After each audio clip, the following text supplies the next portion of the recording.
ॐ श्री गुरुभ्यो नमः। ॐ श्री परमात्मने नमः।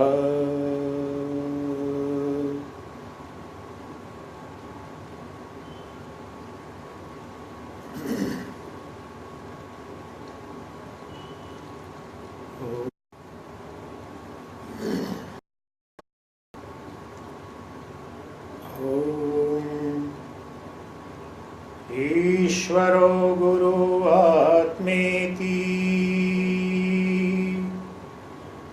मूर्तिभेद विभागिने व्योमवद्व्याप्तदेहाय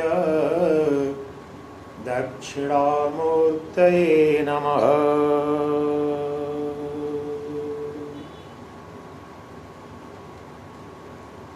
श्रुति स्मृति पुराणानाम् आलयं करुणालयम् नमामि भगवत्पादम् शङ्करं लोकशङ्करम्। शङ्करं शङ्कराचार्यं केशवं बादरायणं सूत्रभाष्यकृतौ वन्दे भगवन्तौ पुनः पुनः भगवन्तौ पुनः पुनः। ॐ श्री जगद्गुरुभ्यो नमः।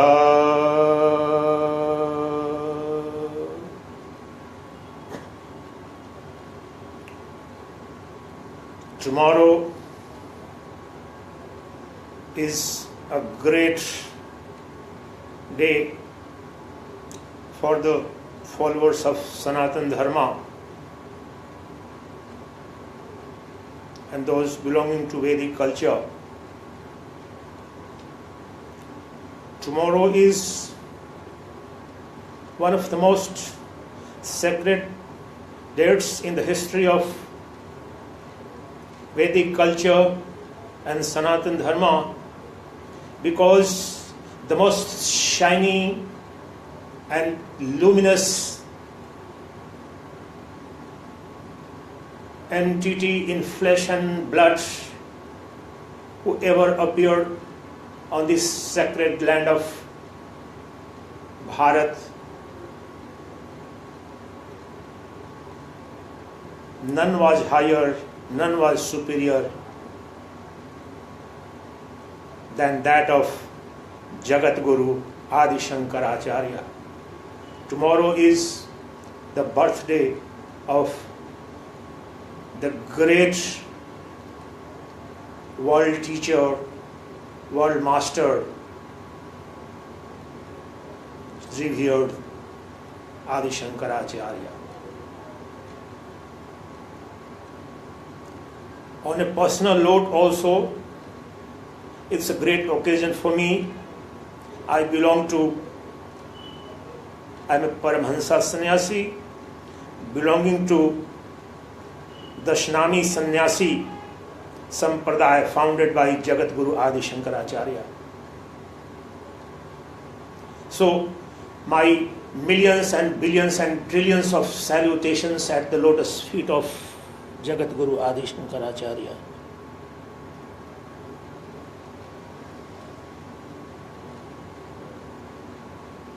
Imagine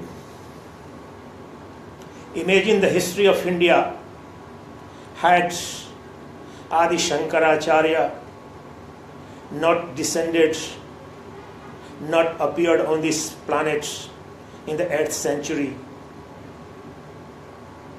What would have been the history and geography of current India?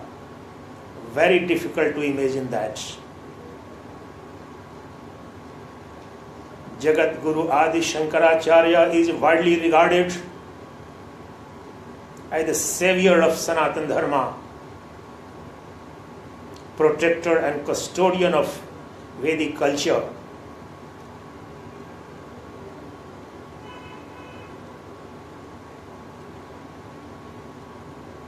But today, after long reflection, I have decided to speak on a very relevant, burning dimension of Adi Shankaracharya and his contribution and his philosophy. So, topic of today's talk, and I have decided deliberately, may not look as spiritual, transcendental,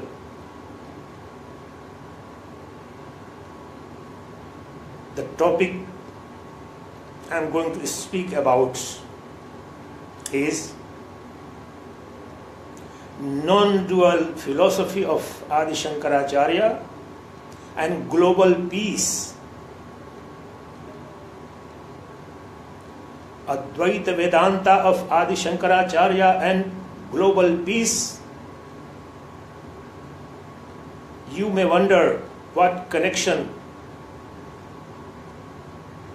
the transcendental metaphysical philosophy of non-duality propounded by Adi Shankaracharya might have in today's modern times of conflict, war, communal discord, international warfare. Any philosophy in the world loses its meaning if it ceases to guide, illumine the path of the followers of that particular philosophy.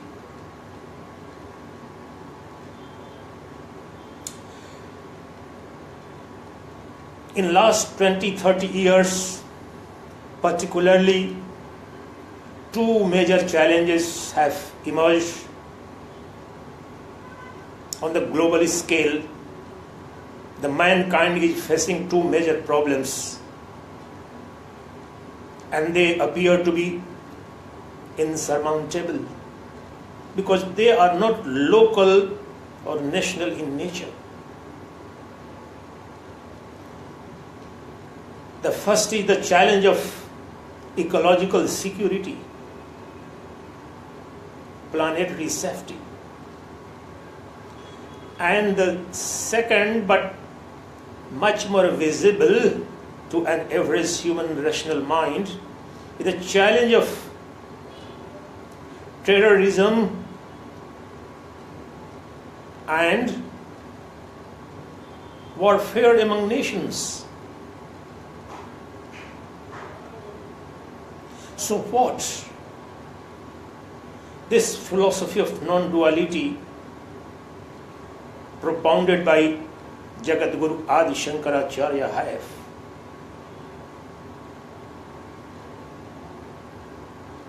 To illumine the path of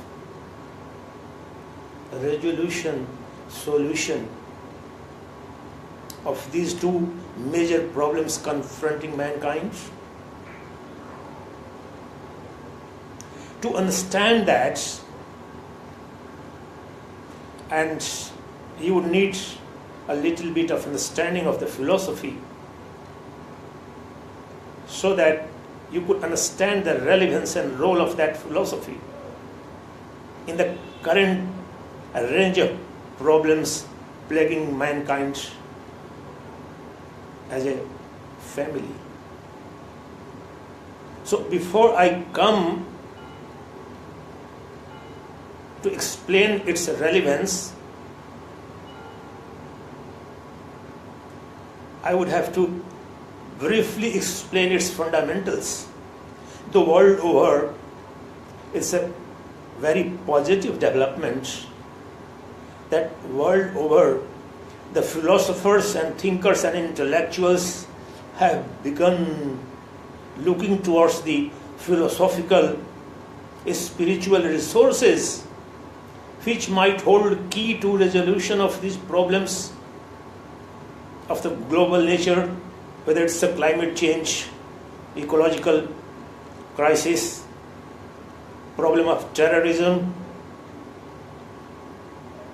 or interborder, international, regional or national warfares. So, to bring peace on a planetary scale, on the global scale, what are the conditions? What are the requirements? That would depend on our diagnosis of the problem. Political, social, cultural, economic dimensions of the crisis. So before we do that, let me briefly explain that philosophy of Advaita Vedanta, non-duality.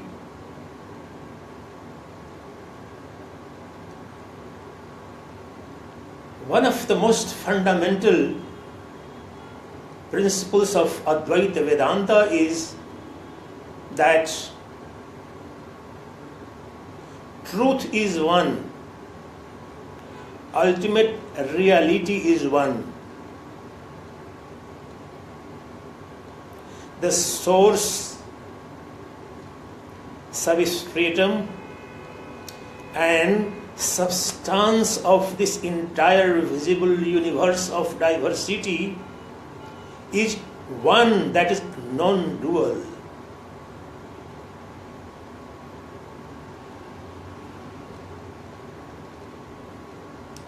It would be easier for me to put in perspective if I first recite two fundamental verses of Jagatguru Adi Shankaracharya, which explain and which consolidated the philosophy of Vedanta as philosophy of absolute monism, non-dual philosophy.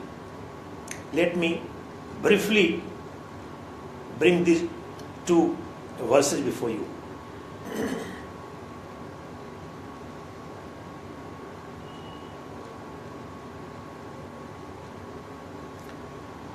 श्लोकार्धेन प्रवक्ष्यामि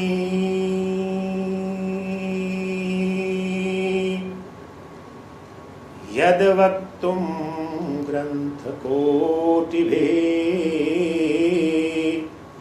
ब्रह्म सत्यं जगन्मिथ्या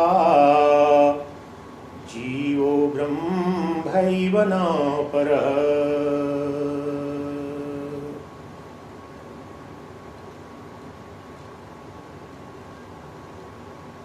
पठन्तु शास्त्राणि यजन्तु देवान् कुर्वन्तु कर्माणि भजन्तु देवता। आत्मैक्यबोधेन विनापि न सिद्ध्यति अन्तसतान्तरेऽपि।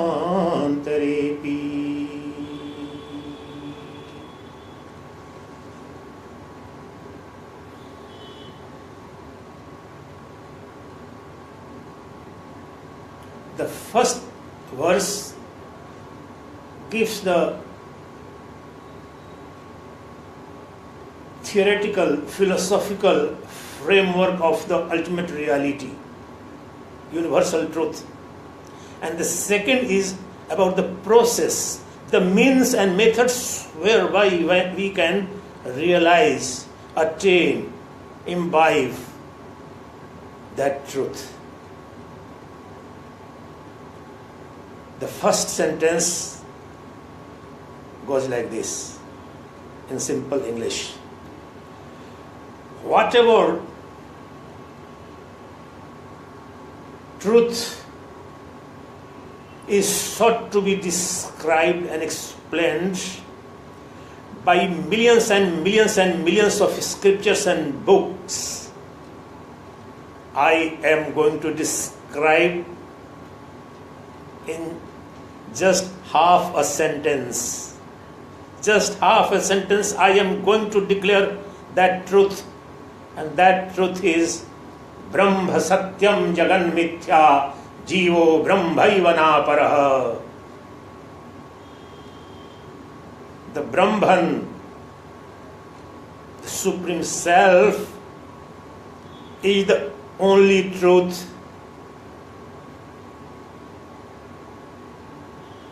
The visible world of diversity is illusion, is false. This is the ultimate reality I am declaring in half the sentence. Supreme truth. That is the declaration of Adi Shankara.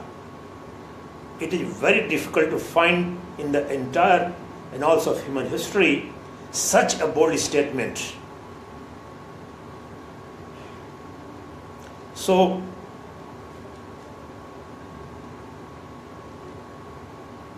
he says that the ultimate truth is nothing but the supreme reality known as self or supreme self or Brahman, or loosely known as God also in some philosophies, some religious practices. But that is a one, non-dual, indivisible, attributeless, nameless reality. That alone is truth. The visible, ephemeral world is mere illusory, an appearance. It has no reality in truth. So how to realize it? Do we realize it? Every moment we think that my body, my senses, my mind, my intellect, my family, my friends, my lover, my beloved, my friends, my foes, these are the truth. My palace, my house, my wealth, my relatives, my country, my culture, my religion. We think this is the ultimate truth. So how to realize that?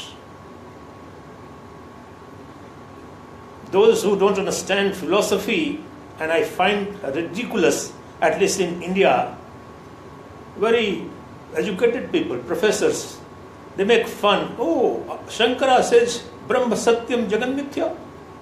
This world is illusion. They don't understand what he says. The recent researches in the field of quantum physics, and for which David Bohm received Nobel Prize, I think in 1970 or 69, and after that there have been a lot of more developments.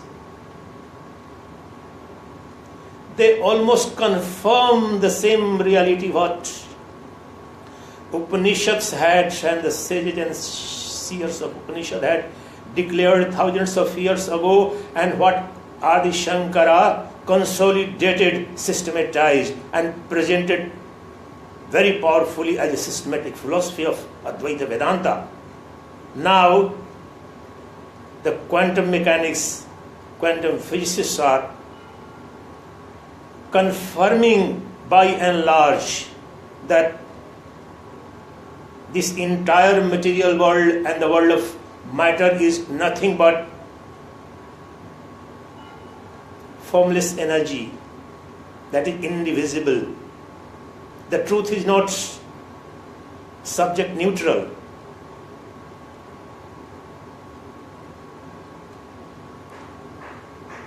So how to realize that? That supreme reality that you one, there is not two. That is illustrated in the second verse that is there from Vivek Chudamani. That again is so bold a statement, and that was given at a time, if you know the time and climb of Adi Shankara, the kind of problems India was facing, there was onslaught from every side. The hypocrisy in the religious practices, the assault of Buddhism and Jainism, the predominance of rituals, karma kanda, the entire Sanatana Dharma, Hindu religion, Vedic culture was so much dominated by rituals, and philosophy was almost absent. In other words, to put simply, Gyan Khanda was almost nowhere to be seen in the practical life of Indian society in 8th century. Only Karma Kanda was there in the name of religion, religiosity, in the name of faith. At that point of time, widely regarded as incarnation of Lord Shankara, Shiva, Adi Shankara appears. At that point of time, there were 84 in Hindu. If you say Hindu religion or Sanatana Dharma, it was divided into 84 sects, and each sect had its own head,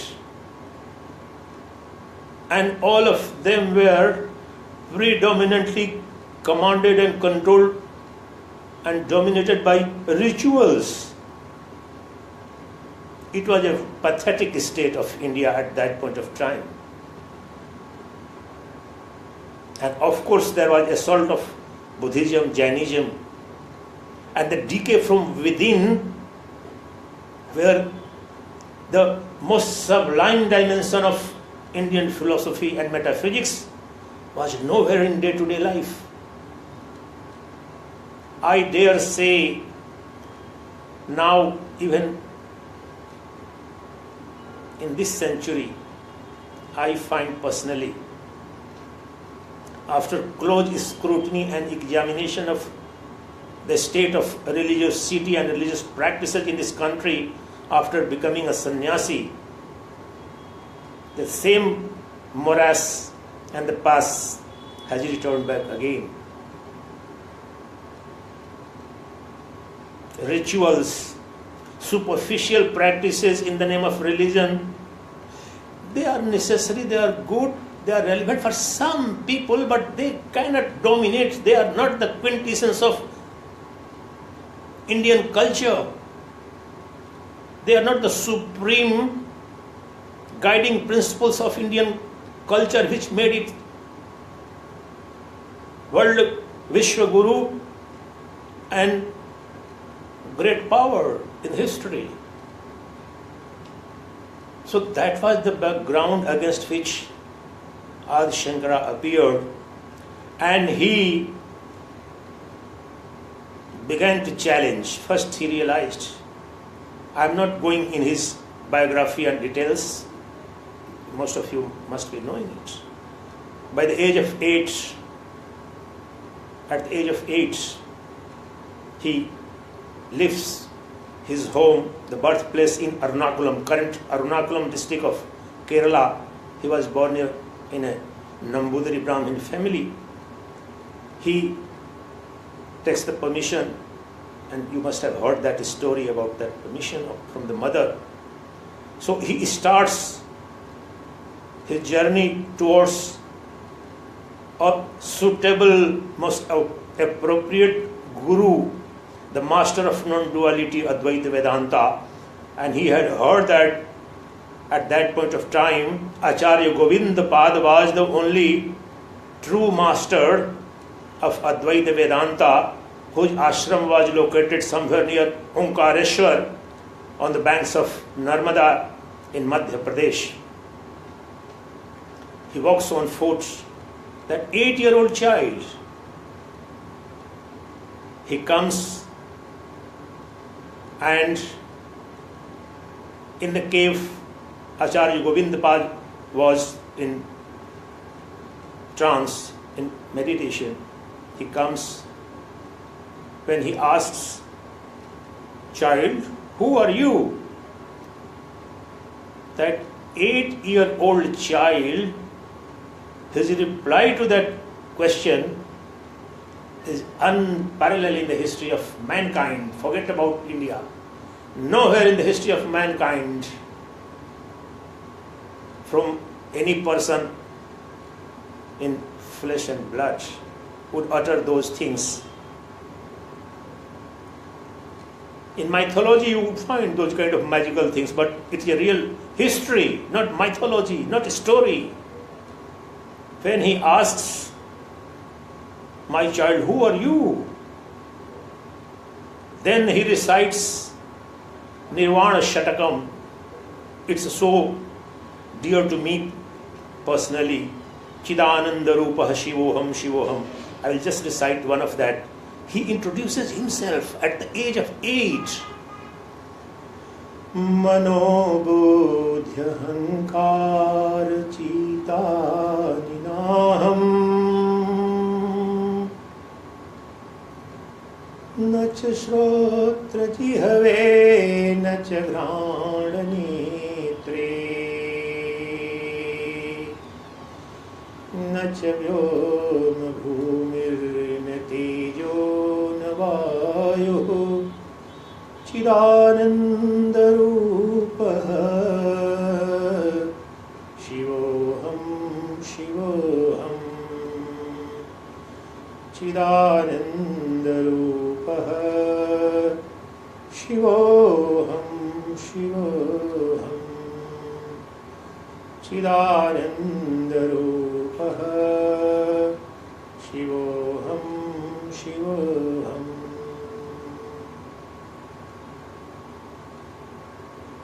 The child Shankara says, मैं मन बुद्धि अहंकार चित्त नहीं हूँ, मैं आँख कान नाक त्वचा जिह्वा नहीं हूँ, मैं पंच तत्व नहीं हूँ, पंच प्राण नहीं हूँ,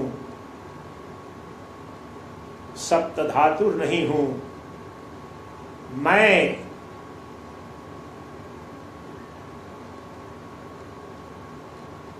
शुद्ध बोध एवं आनंद स्वरूप शिव हूँ, शिव हूँ, शिव हूँ, Shiv.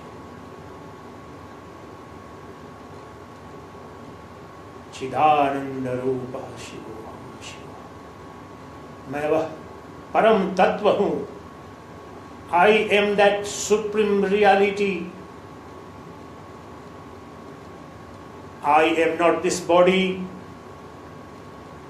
I am not the inner organs, nor the 5 senses of perception, nor 5 senses of action.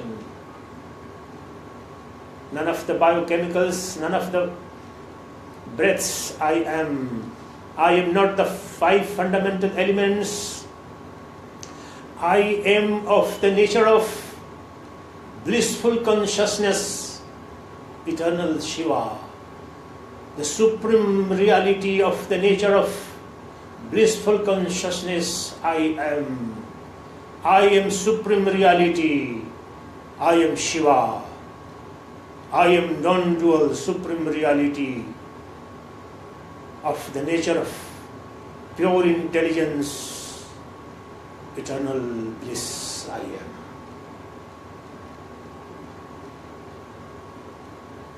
The master was taken aback, couldn't believe that an 8-year-old child, and that was, these 6 verses were his own composition.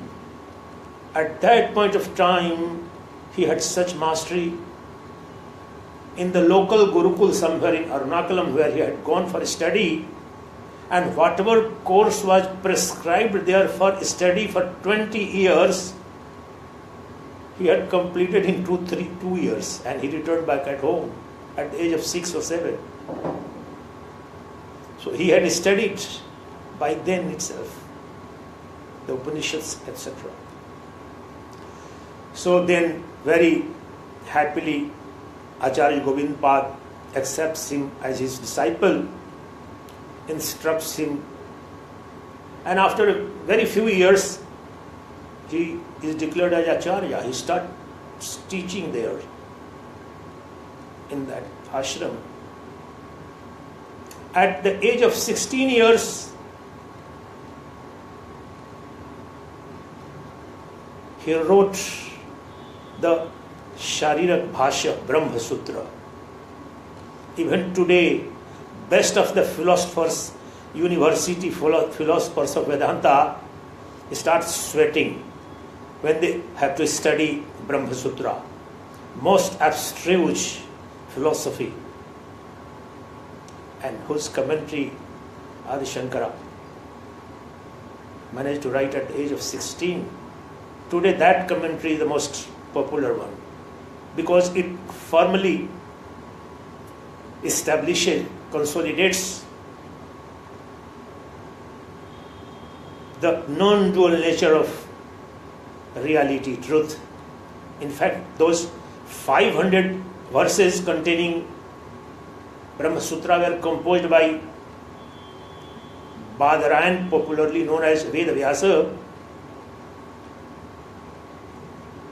but it was amenable to and open to interpretation by anybody and everybody as they wished. But Adi Shankara gave a solid background of non-dual philosophy, which was also helped by the Mandukya Karika, written by his grand guru Acharya Gaudapad. Though Adi Shankara is widely regarded as founder of Advaita Vedanta, but that is not full truth. His grand guru was who laid down the fundamental and systematic principles in the commentary on Mandukya Upanishad through Karika, upon which also Adi Shankara has written a commentary. But of course, Jagatguru gave a systematic, exhaustive, consistent form to this entire philosophy of Advaita Vedanta by writing commentaries on what they are popularly known as Prasthantrayi, that is Upanishads, Bhagavad Gita and Brahma Sutra. These three commentaries, it is said that were written by Adi Shankara in a cave where I personally had the divine pleasure to visit. Just I get such a divine vibration by just remembering that place. In Badrinath, just 2 kilometers up on the China-India border, in Mana village, is that Vyas Gufa, where Ved Vyas had composed and compiled 4 Vedas and 18 Puranas. And the next to that cave is Ganesh Gufa. Lord Ganesh was writing. So Adi Shankara stayed in that Gufa, cave of Ved Vyasa. And the moment I entered in that Gufa, fortunately at that last year when I had visited that place, I just felt as if I am getting absorbed. And there were not too many people. Some of my sannyasi friends were also there, but they didn't know these kind of things. So I humbly requested that fellow who was taking care of that cave that please allow me to meditate for a while here. He allowed me. I just fell down and I was not feeling like getting up. I got in such a trance, the energy, the vibrations. Just imagine where Ved Vyas had written Vedas, where Adi Shankara, at that place, exact place I am talking about, in Mana village near Badrinath, where Adi Shankara had written the commentaries on Bhagavad Gita, Brahma Sutra and Upanishads. It was just unbelievable vibration, divine vibration there. So, after those initial intellectual walks and commentaries, his Digvijay begins, and that he had philosophical debate with each one of the 84 sects within the Hindus, which were predominantly ritualistic, suffering from hypocrisy, perverted practices. But Adi Shankara knew that he didn't mean to humiliate any of them. His entire purpose was so great, so noble. He was firmly established in the truth. He knew the truth.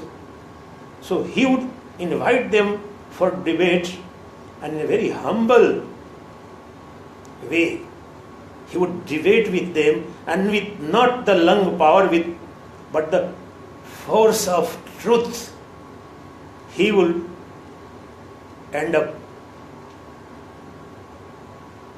making the opponent surrender and accept the truth that Adi Shankara was trying to propagate. And they became, all of them used to begin to become disciples.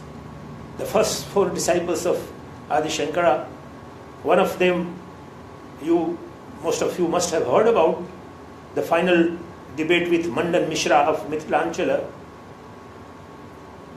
So once he was defeated, he became disciple of Adi Shankara. Though he was very old age, very renowned.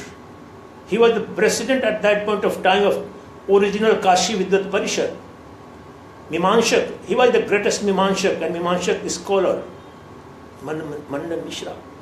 But once he realized the truth in Adi Shankara's debates, he became his disciple. He is known as Shankaracharya. The other 3 disciples, prominent disciples of Adi Shankara are Hastamalkacharya, Trotakacharya and Padmapadacharya. All these 4 disciples were assigned the responsibility of the 4 mutts he established in the 4 corners of the country. So, the greatest contribution of Adi Shankara was to bring in prominence the value of non-dual philosophy, that perennial, eternal, universal philosophy.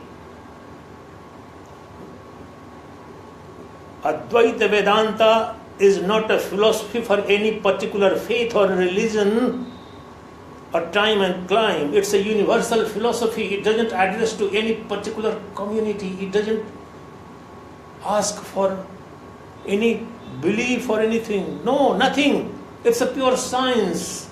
It's a rational philosophy. It's a global, eternal, immortal philosophy. Everyone finally will come to the conclusion. And the foresight of Adi Shankara is being felt today, that entire humanity, the kind of problems it's suffering, has begun to realize that unless and until there is a central philosophy which appeals to each and every human being on this planet, which concerns, which accommodates, which relates to each and every atom of this cosmos, the religious, dogmatic, fanatic philosophies of the world are going to destroy the world. The burning problem of terrorism is before you as an illustration. The warfare. So, before I come to the issue of global role and relevance of Adi Shankara's philosophy, let me briefly tell you that I was talking about was the philosophical and theoretical part. So, how to realize that? Two verses I had recited. The second verse says that, and that is what he did and convinced in all the debates during his debates across the country, that truth can't be realized by any number of pious deeds, any number of charity, any number of good deeds, any number of worship.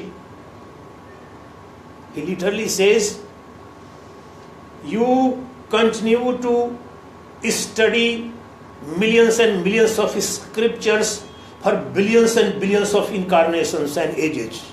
These are his words. कोटिभिः न सिद्ध्यते कोटिशतान्तरेपि. The truth can't be realized in the 100 lives of Brahma. A Brahma's one life is millions of years of our lives. So literally billions and billions of incarnations and ages even are spent, and you try to seek to realize truth through study of scriptures and books, or through performing yagyas.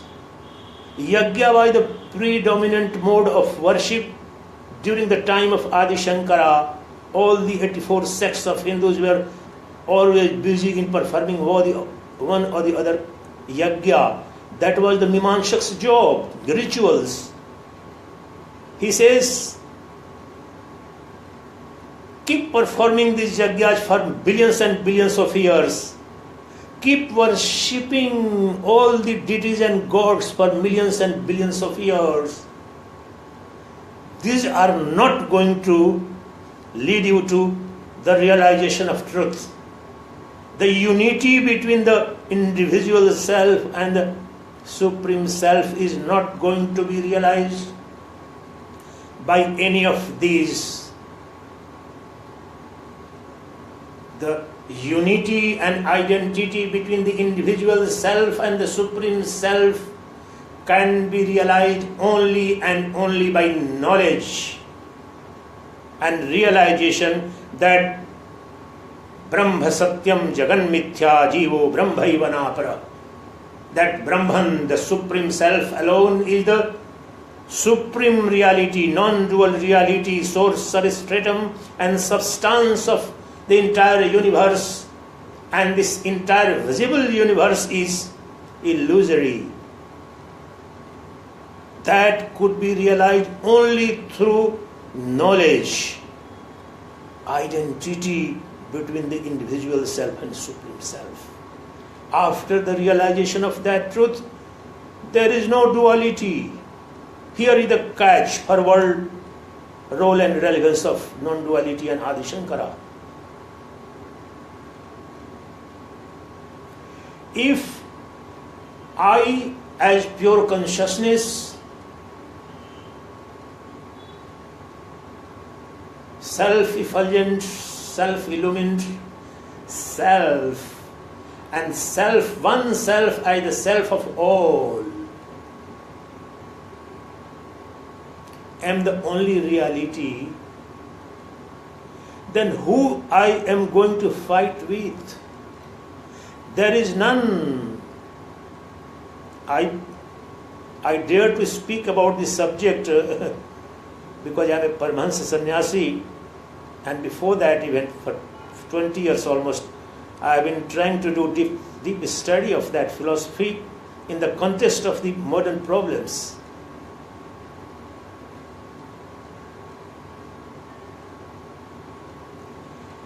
The root of all conflict, now listen carefully, here is the practical dimension, the current political, ecological, economic, social turmoil plaguing the mankind. Here is the diagnosis and prognosis for you, entire mankind. I am addressing each and every sister and brother across the globe. I alone, I am addressing myself. My ultimate reality as self-effulgent consciousness has manifested as all human beings, all animal kingdom, all the plant life, the sun and the moon and the galaxies and the stars and the rivers and mountains and the infinite oceans, all are my own manifestations. I am the non-dual self. I am Brahman. I am Atman. I am Paramatman. I am not this body. I am not the senses. The body is perishable. This body was born at certain point of time. It will die at certain point of time. But I as self, Atman, was never born and I will never die. I am cause of all causes. There is no higher and superior power in the universe. I am the supreme power and I alone govern the entire range of infinite cosmoses.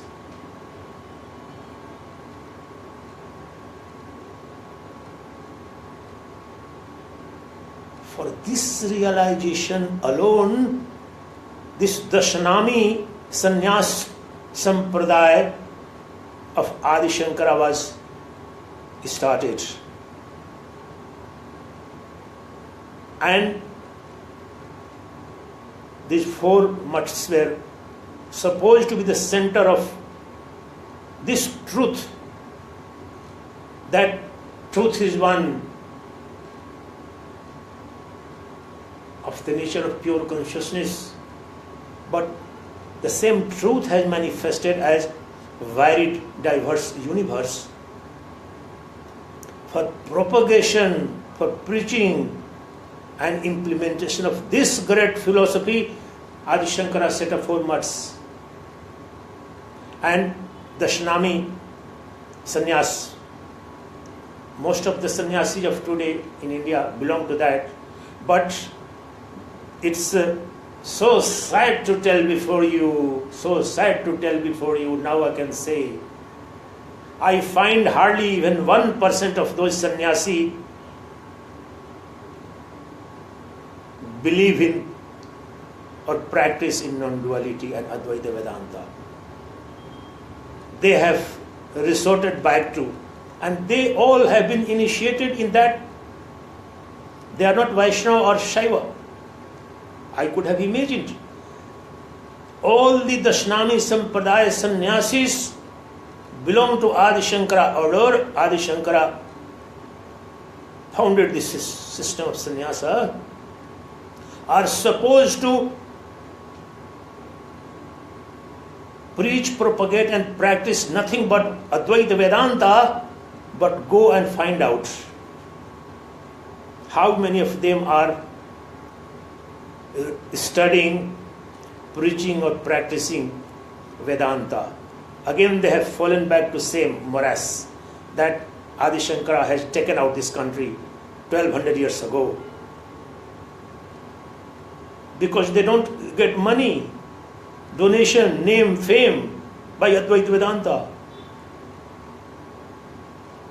That's problem. But that's a side issue, that's not fundamental issue at the moment. What I am going to bring before you today, the global relevance of the philosophy of Advaita Vedanta. The world over, One tragedy I told you that those sannyasis which were initiated, and for last 1200 centuries this system was carried over to preach and propagate and implement this philosophy of Advaita Vedanta. They are not, majority of them are not doing so, some of them are doing. But in the rest of the world, the other countries, European countries and America, Vedanta has become so popular and authentic interest. And they have begun to think the role and relevance of Advaita Vedanta of Adi Shankaracharya in the modern age, given the kind of problems, whether social, cultural, political, ecological, are confronting mankind today. They have begun to do and explore the role of this philosophy. So now let me tell you, I'll come to the point, center point of the issue. I am asking a question and you ask the question and you will get an answer within yourself. Do you know what is the root of all conflicts? And conflict, I am not talking only in terms of national conflict, the border conflict. Conflict within even two members of a family, conflict between two families, conflict between neighborhoods, conflict between two communities. All kind of conflict or warfare arise. And here I am going to declare that fundamental principle of Vedanta in Upanishads. All fear and insecurity arise out of sense of duality. Sense of Dvaita alone is the root of all insecurity and fear. If I don't see anybody as distinct or different from me, other than me, am I going to be afraid of anybody? Ask this question. You don't need to believe any philosophy, but you ask yourself, these are the universal scientific principles. You need to have honesty to understand it. Rational Vedanta is a purely rational philosophy. You experiment for yourself. In fact, when I am going to conclude today, I will practice it. How to realize that Advaita. So, your illusion that there is diversity, I am this body and there is another body, there are other people. This is the root ignorance, beginningless nations, which leads to all the problems in society, in the world, on the planet. The sense of duality alone is bondage. The sense of spiritual or religious or political or cultural, all problems could be analyzed by just this one principle. If I firmly believe and understand that I alone, as Chidananda Rupaha Shivoham, of the nature of blissful self, I am that supreme reality called Shiva. There is none other than me. Am I going to be afraid of anyone? Am I going to be jealous of anyone? Am I going to feel insecure from anyone? Either human being or a particular community or a particular country? No. The fears always comes from the other, the sense of other, the sense of second.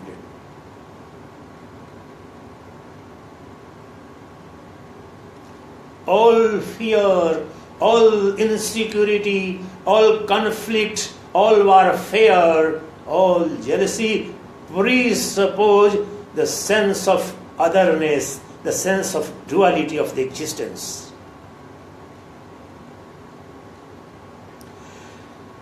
So the next point is how to realize that. You would agree with me that the warfare between two nations or two communities or two religious groups don't arise in a vacuum. The basic and primary unit of peace is not country or culture or globe, but the individual. Individuals constitute the globe. Individuals constitute the family. Individuals constitute society. Individuals constitute particular country. Individuals constitute particular religious and faiths and denomination. The restless, violent, trapped into ignorance of duality, individuality is the root of all conflict and warfare and suffering in the entire history of mankind. Here is the conclusion and inference on the basis of Advaita Vedanta. All exploitation, you see, all the secular philosophies, I would say, whether Nietzsche or Karl Marx or Kant or liberal philosophers, all these philosophies, if you put together, the source of, they are trying to, and they are in their own way, an effort to bring about justice, equality,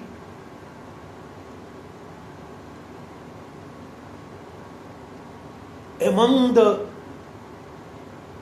interbehavioral relationships of the humans. If I believe that I am that Shiva, I am that self, and I alone have manifested in this entire universe, and if I am a ruler of a country,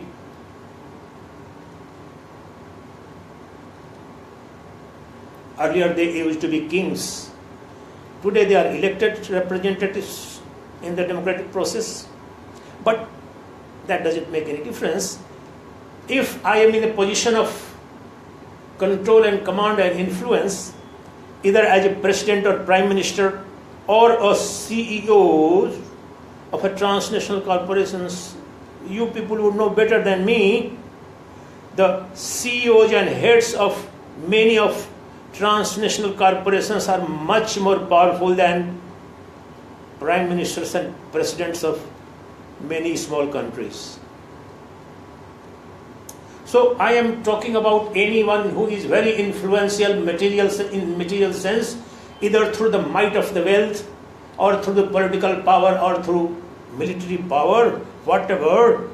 But if you and that person or that particular society really believes in the principle of Advaita Vedanta, that the ultimate truth is one, we are all visible as separate human beings or animal kingdom or plant life, are just manifestations, bubbles in the infinite ocean of, technically speaking, in Vedanta it's called the various waves, the bubbles and foams in the infinite ocean of consciousness. So my ultimate nature, if is that of the infinite, pure, blissful consciousness, self-contained and all-powerful, is it possible for me to exploit anybody or remain mute witness to exploitation of anybody. If I am a true Advaita Vedanti, preaching and practicing the non-duality in every sphere of my life, practical life I am talking about, I am not talking about that transcendental departure after death or the transcendental realization, but that Advaita Vedanta is not to be practiced and preached just by the monks and sannyasis for their moksha and liberation alone. Each and every one, ordinary human beings with their families, with their farms and factories and offices, they are all human beings. They also constitute society. If they truly believe that the truth is one, the supreme reality is one, and all of us in our hearts, as Lord Krishna says, that supreme reality is present right within our hearts, and that supreme reality is of the nature of bliss consciousness. Entire mass of nectarine bliss is within me.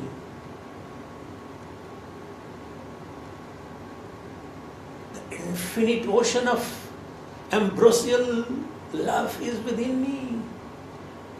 I am the living definition of beauty and bliss.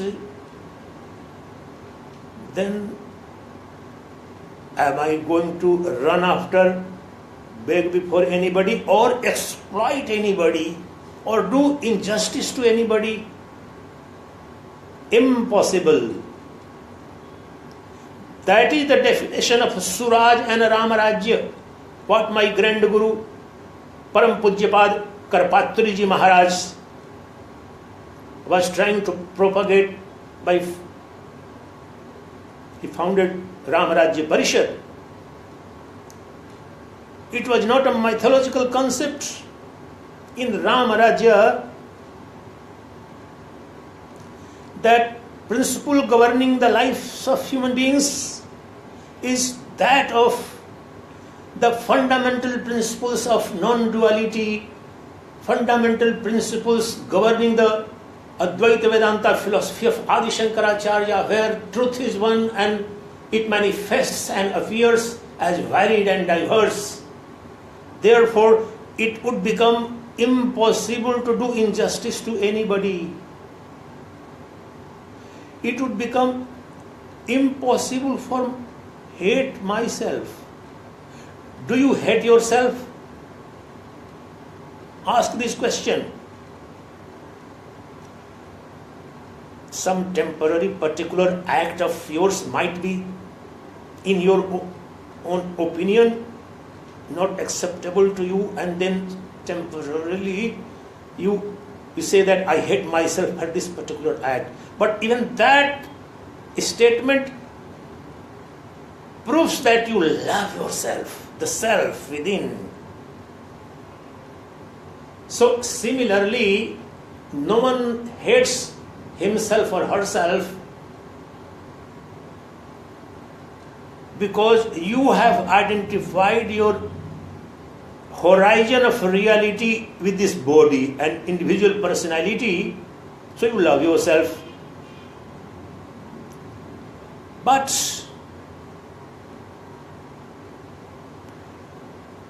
if you expand the horizon of your consciousness to entire cosmos, that as infinite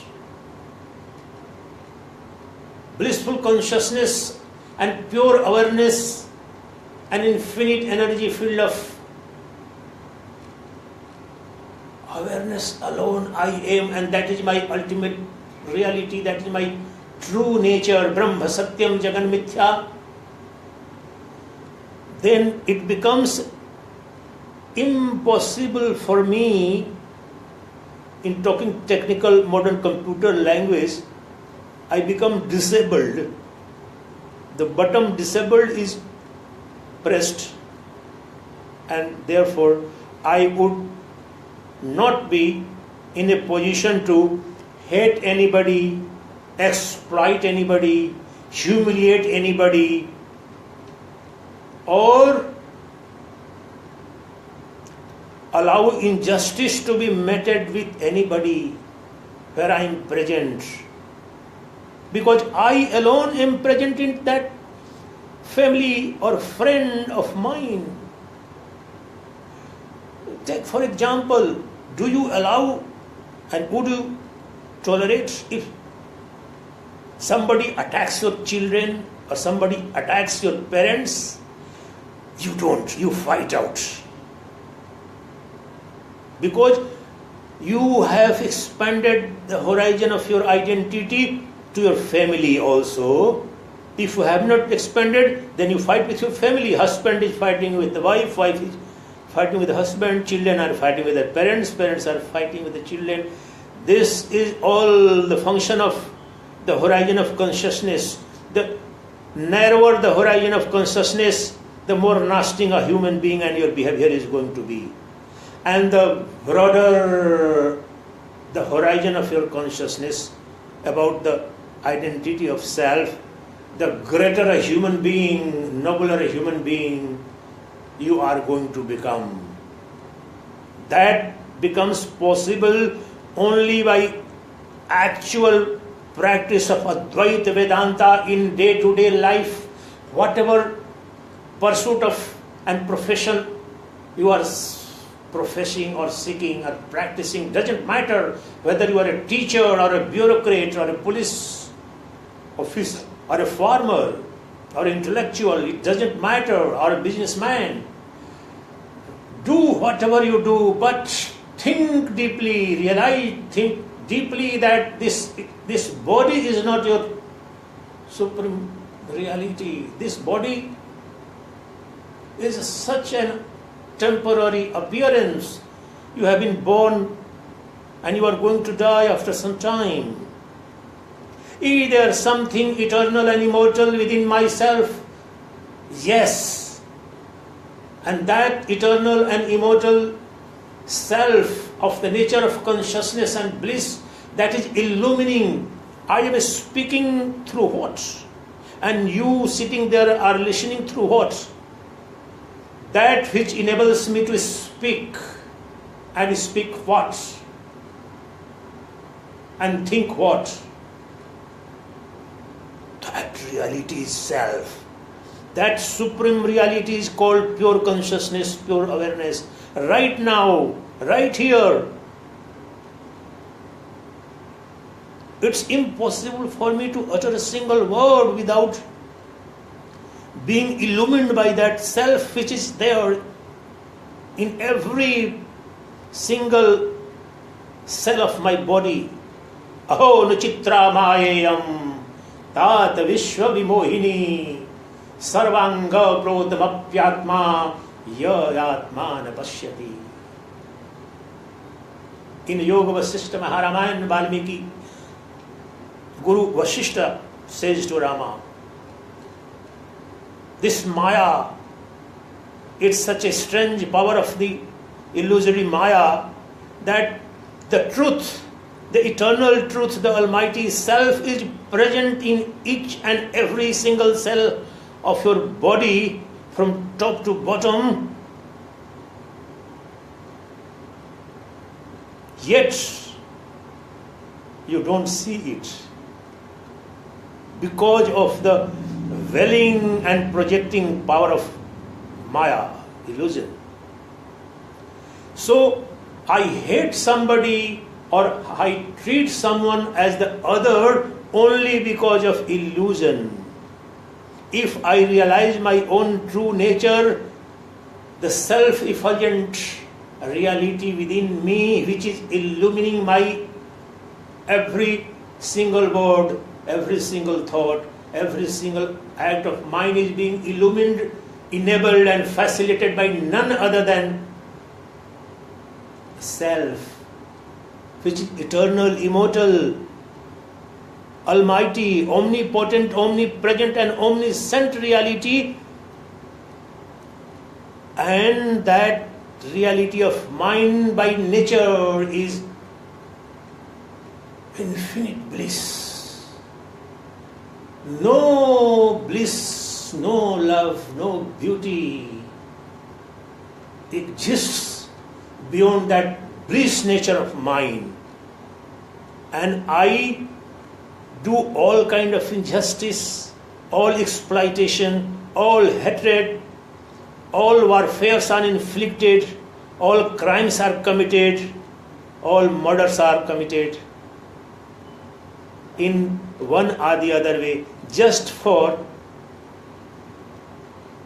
a drop of some indirect or direct happiness of yours, which is ignorance, illusion.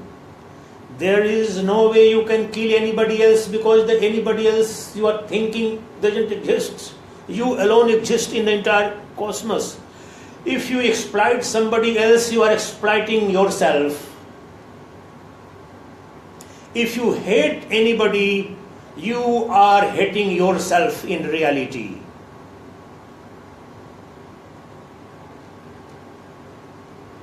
If you do injustice with anybody, you end up doing injustice with yourself only. Because other doesn't exist. It is illusion of yours. It is ignorance of yours, which tells you that you are you, this particular body of name and form, the other is other, you have nothing to do with that. That illusion, misunderstanding is source of all warfare, all iniquity in the world, all injustice and exploitation. The desire to dominate by one person over another person, or one community by another community, or one country over another community, arises out of ignorance and illusion. Once you realize your true nature, who are you going to dominate over? You are the most powerful. The weak people want to dominate. The political class accepts. Listen carefully. In the annals of human history, all the politicians, in whatever shape and form they have existed, and they do exist, those who become rulers or want to govern and fate and fortune maker of a particular country, all of them are under illusion.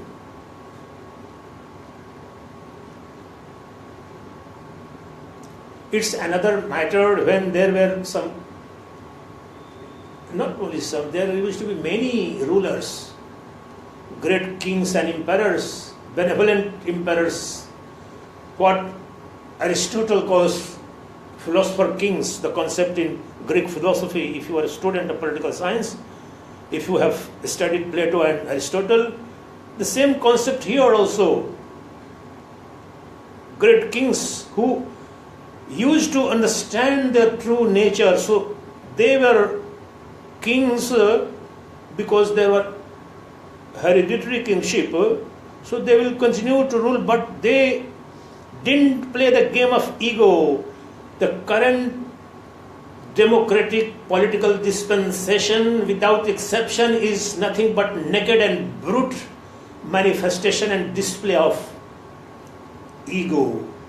Howsoever great a president or prime minister in this world is in any country, I am sure there are variations. There will be some less brute, I would say, lesser evil. But politicians by nature are the most perverted species on the planet. To dominate their personal vested interests, they create artificial divides. And this has happened from thousands of years. And the humanity, ordinary human beings, have to suffer. You see, this Sacchidananda, before he became sannyasi, worked for about 30 years on poverty, deprivation, hunger. Now I am not aware about the latest data, but broad data also I do have. Till 6-7 years ago, when there used to be questions in assemblies and parliament on my statements, I formally had told, and I used to write, that almost every third Indian citizen was sleeping hungry. Almost 1/3 to 1/4 of the hungry people on this planet were Indians. There is some reduction in this last 4, 5, 6 years. That's but natural. But you remember and imagine over 1 billion people across the globe yet suffer from severe malnutrition. They don't have food to eat. The world has so much of money to spend on latest warfare gadgets. The world and political dispensations of the world and the political leadership has all the money to buy all the arms to kill the human beings, but they don't have money to feed their own compatriots or the humans. All this happens out of ignorance. Ignorance is represented by ego and mind. I am superior, I have to rule over somebody else. This obscenity and this obscene politics in the world is at the root of wars, whether it's World War I or World War II, or the current spate of flashpoints you see in the Middle East, or between North Korea and USA, or USA and China, or USA and Soviet Russia, or in different parts of the world, nearer home, India, China, India, Pakistan. Or I am not going into the merit of all these things, who is right or who is wrong, but it's such a shame on entire humanity, it's a blot on the face of mankind that you don't have money and food to feed the living human beings, and you have money to spend to kill the human beings. You have destroyed the entire planet. Mother Earth is crying out. The glaciers have begun to melt. The low-lying countries in the coastline areas are running the risk of getting extinguished and disappear. For last 2-3 weeks, I am here in Delhi. I am just suffocating every moment. There is no fresh air, no breath. I feel like sometimes just running out. Howsoever rich you are, whether you are a prime minister or the richest person, you live in Mumbai or Delhi, the air is a leveler. Where are you going to get fresh air? In the name of economic development and industrialization and urbanization, we have destroyed the natural resources. That is what Advaita Vedanta I was telling you, that I alone have manifested as all animal kingdom, as entire universe. If I am going to destroy the rivers, the water bodies, the forests, the animal species, the biodiversity is facing such a serious threat. Why? We have been propelled by our ignorance that no, I am separate. the nature is separate, the other community are separate. I can be rich, I must live comfortable life. Let me kill other people. Let me destroy the livelihoods of other people. Let me destroy the global sink or ozone layer or the atmosphere, the entire climate change politics. This Sacchidananda worked for 20 years on climate change. He used to write in international newspapers on the politics governing the climate change and developed countries. The way they have dominated and captured after polluting the entire space, they want the developing countries. Of course, each one of us has the responsibility to preserve Mother Earth, to keep our water bodies fresh.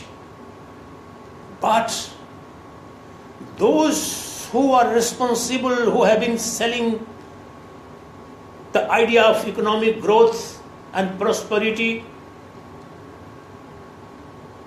have moral responsibility to first admit the crime they are committing against other fellow humans, against the nature, against the animal kingdom, against the forest, against the biodiversity. If you are going to destroy the atmosphere, the rivers, the entire natural resources, the lands have already been destroyed beyond repair, the productivity is artificially supported by chemical fertilizers and synthetic chemicals which are going and getting deposited in your body, and you are getting terrible diseases and cancers of various kinds. More than half the children in Delhi, Mumbai, their lungs have been damaged beyond repair. How does it happen? It does happen because of Advaita, the devil of Advaita. You are under the ignorance and illusion that you have a separate destiny from the destiny of your fellow humans. That is the greatest illusion. That was the fundamental of Advaita Vedanta. You don't have any separate destiny. And almost 30 years ago, the first book written by a scientist which brought the environmental crisis in bold relief was that titled The Wave of Life. That is essentially Advaita Vedanta. Advaita Vedanta says that the entire existence is integrated, every single atom of this entire whole is interrelated to each other atom. The wave of life, written not by mythologists or philosophers but environmental scientists. Now for the first time the scientists realized, and those scientists are part of the Intergovernmental Panel on Climate Change, overarching body of the scientists, bureaucrats and technocrats. You know that the wave of life, every single insect is related to every other insect or every other human being. My destiny, my prosperity, my future doesn't exist in isolation.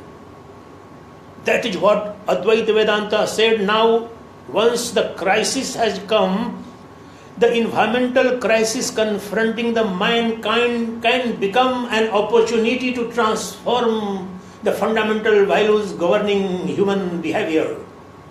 It's a warning signal, but the politicians of the world are not prepared. They are not taking the right signals to adjust and begin to live in harmony, in love with each other, in sharing and caring, because we all are one. This difference and distinction and diversity in our life is just illusory, temporary, and appearance. We are bound by that supreme reality that we are source. Our source, substance and substratum is one and the same. That is called the Brahman, the Supreme Self, or God.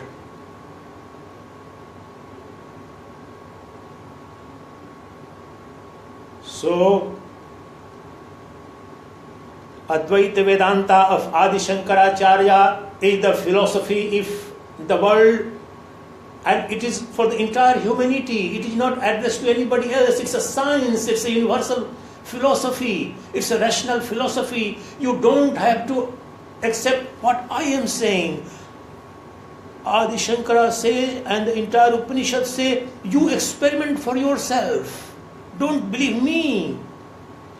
Your true nature, once you go deep within yourself, at the core of your own existence, there is no duality, there is no other. You and you alone exist as the infinite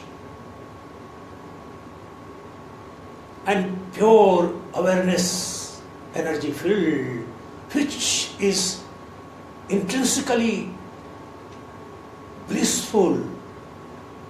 I don't need any bliss from any other external source by killing the animal kingdom, destroying the nature, despoiling the rivers and water bodies.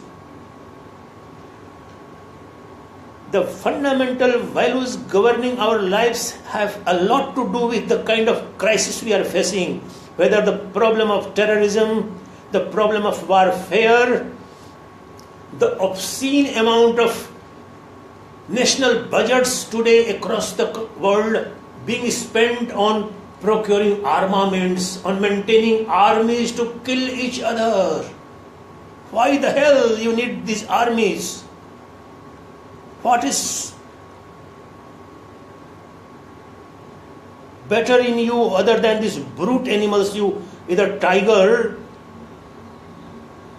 or other animals? They are far better than us.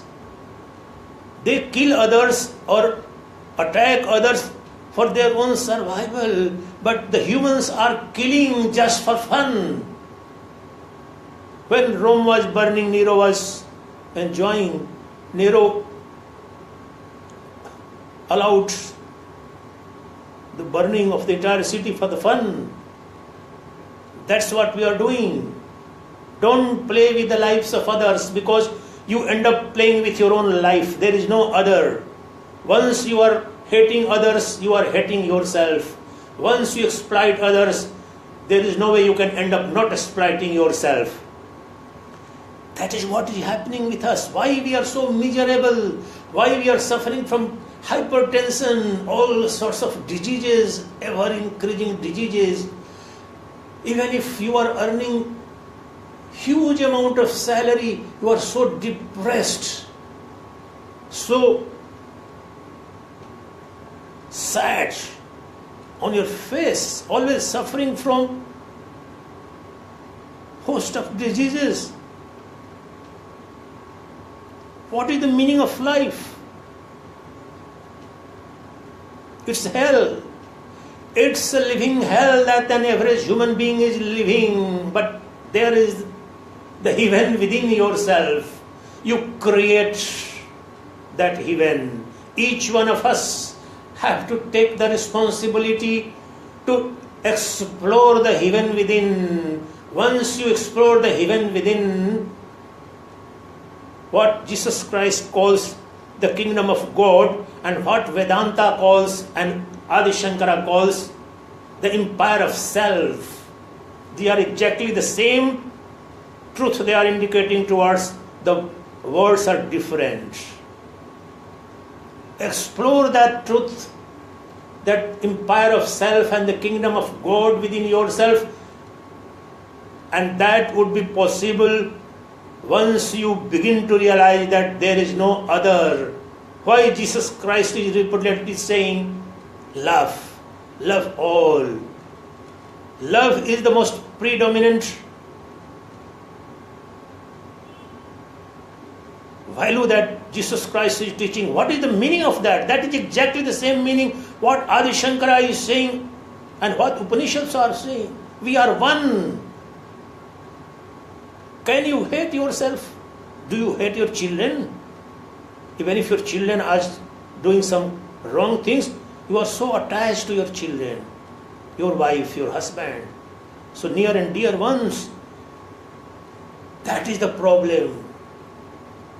Once we go within and realize our true nature, we realize that there is no other, there is no difference between me and the entire range of duality and diversity.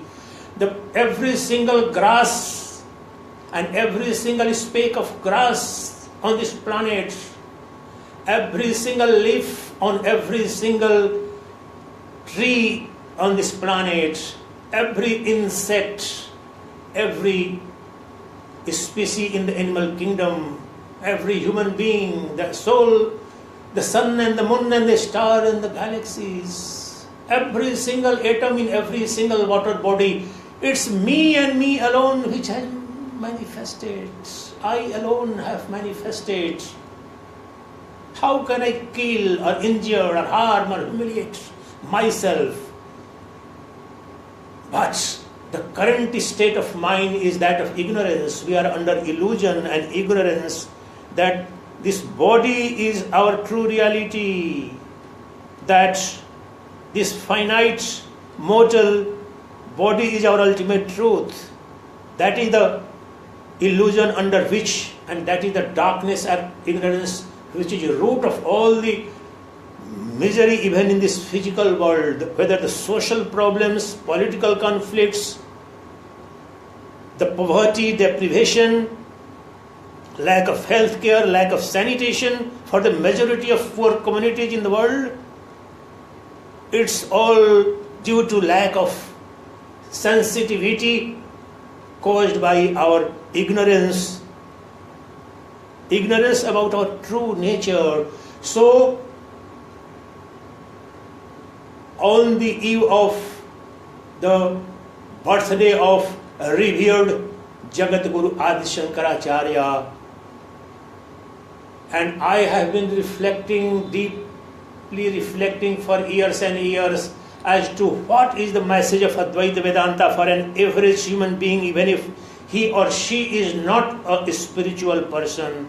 I have come to the conclusion, and I am not a sannyasi from childhood. I worked for the public issues for 30 years. At the forefront of the issues, global issues, this Sacchidananda worked and has thought very deeply as to how those problems, the problems of deprivation, poverty, hunger, malnutrition, warfare, injustice, exploitation, how to end that. And that alone, the philosophy of Advaita Vedanta, the philosophy of non-duality, has to be propagated, adopted in our life, first in our own personal life. From the day one you begin the process. I am talking about slightly mundane dimensions of that reality, but before I conclude, I will do a demonstration of 10 minutes how to go deep within to realize your non-dual nature. Once you realize your true nature as Sat Chit Anand, truth absolute, consciousness absolute, and bliss absolute, you cease to be in a position to hate anybody. You cannot exploit anybody. You cannot harm or humiliate anybody. That's why it's called in Upanishads a single self-realized master, and his presence, his or her presence in this globe around the planet contributes more than all the richest and noblest persons of the world would be able to contribute to the welfare of the mankind.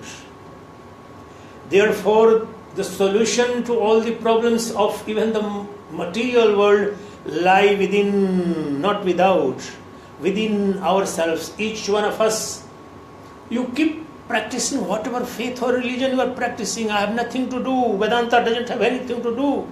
Vedanta is a science. You preach and practice, not a set of beliefs. It's not a belief. It's a science, fundamental, universal, cosmic science. So, all of us, and it's my pleasure, the place and pleasure on the occasion of the birth of revered Jagatguru, to try my best to first realize in full depth and width the non-dual reality, and then propagate it to whosoever is open to or seeking, without any fear or favor, without any self-interest, without any selfishness. I am prepared to spend every single second of my life in any corner of the world. The entire universe is my home. Each one of you are my habitation. I alone am present in each one of you. Whosoever invites, whosoever seeks, whatever small help I can do in realization of your true nature, which alone can solve even the material, physical problems of the world, I would be the most happiest one to help you without any return, expectation of any return. Because I don't expect any return from myself. I am working for myself, I am existing for myself, I am speaking for myself. I am not speaking for anybody else. There is nobody else. I alone exist in each and every heart of every living being and non-living existence. So, before I conclude, if you are interested, I would very simply take you to that process whereby we can realize the true nature of ours. Very simply, it's not so difficult, it's not so abstruse.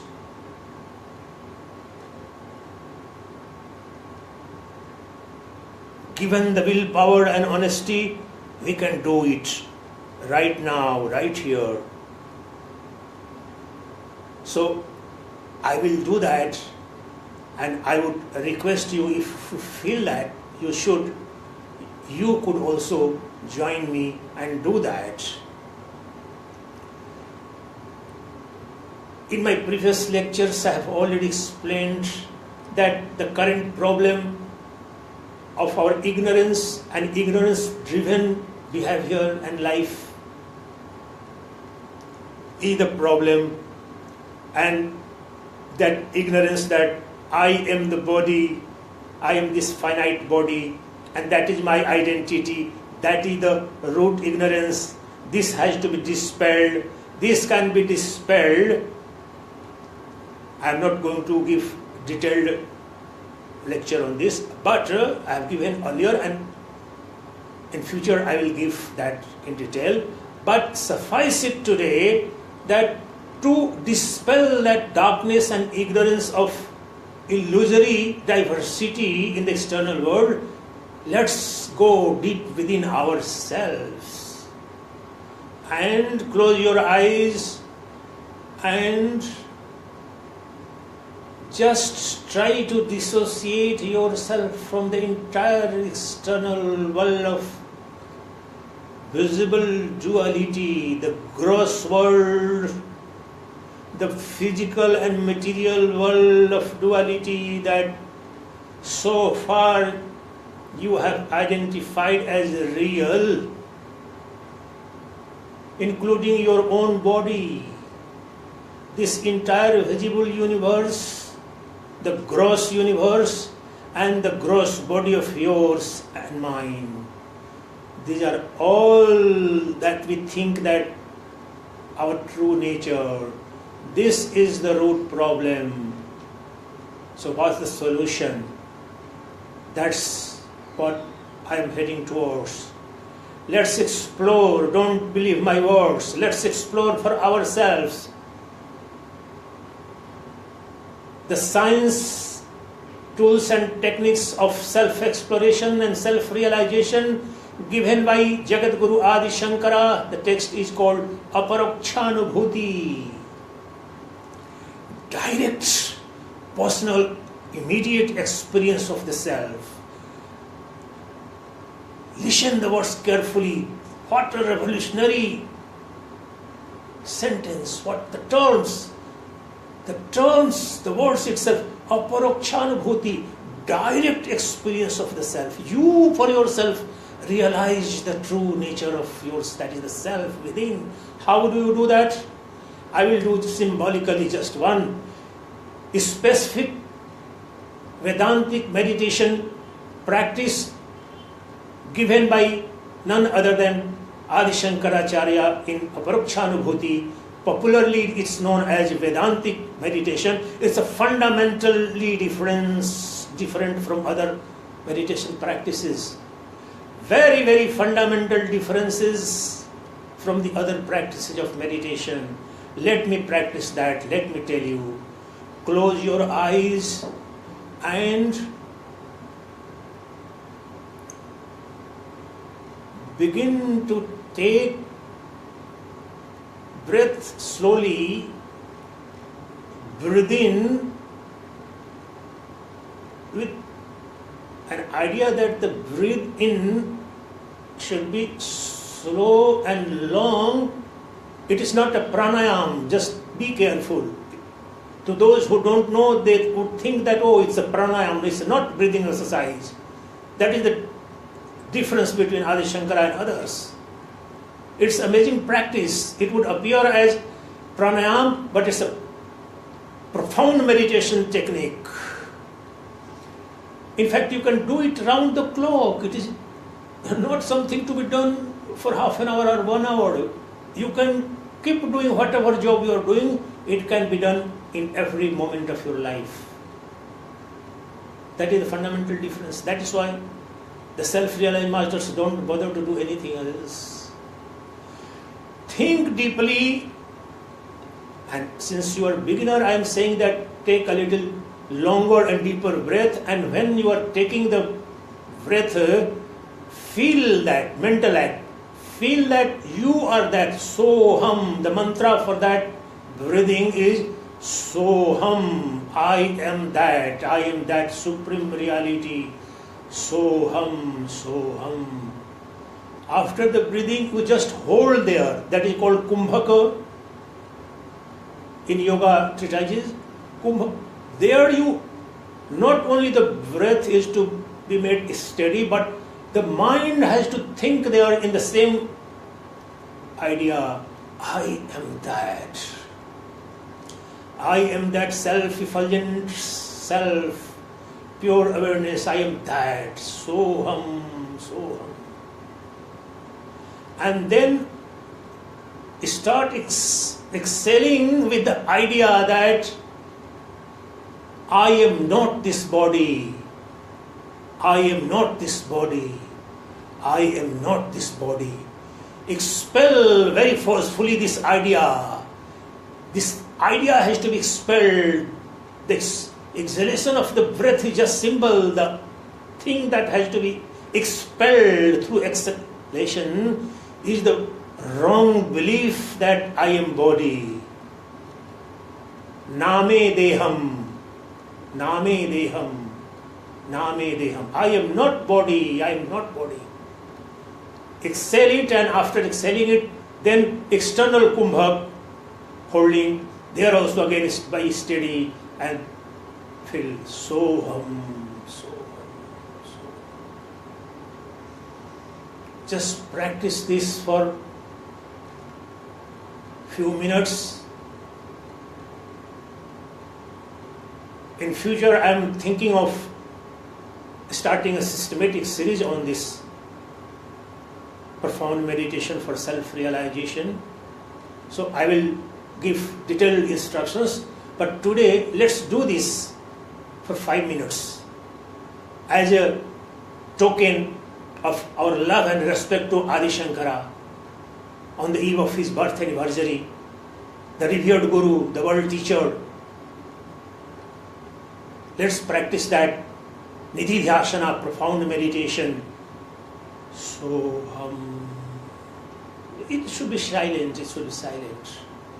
Deep within, think that you are that supreme reality and you are not body. This is the simplest thing, and that is what you have to feel deeply.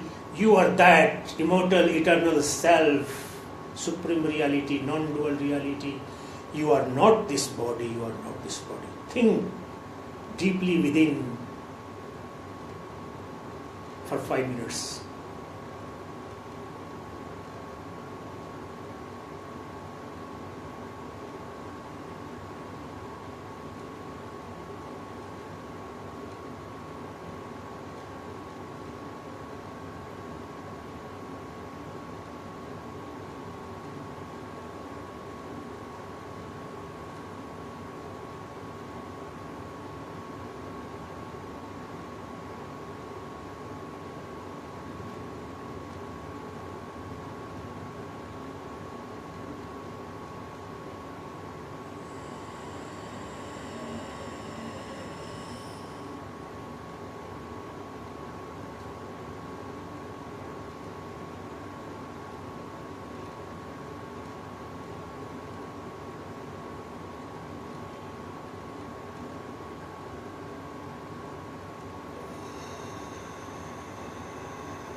Shri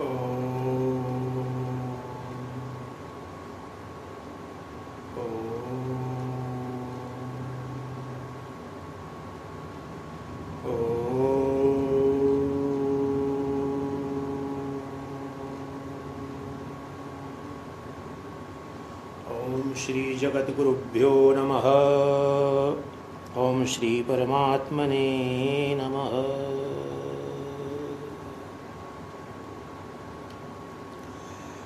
Thank you, all divine selves. May Lord bless you. May the divine self of the greatest master, Adi Shankara, help and inspire you to be established in your own blissful nature. And let's pray together that let peace prevail in the entire world. Let there be peace in the heart of each and every human being. Let that peace and bliss radiate and pervade every single human being, every single living being, every entity of the existence. Let them be in peace. Peace is our supreme goal. Peace is our ultimate bliss. And that supreme peace is realized and attained through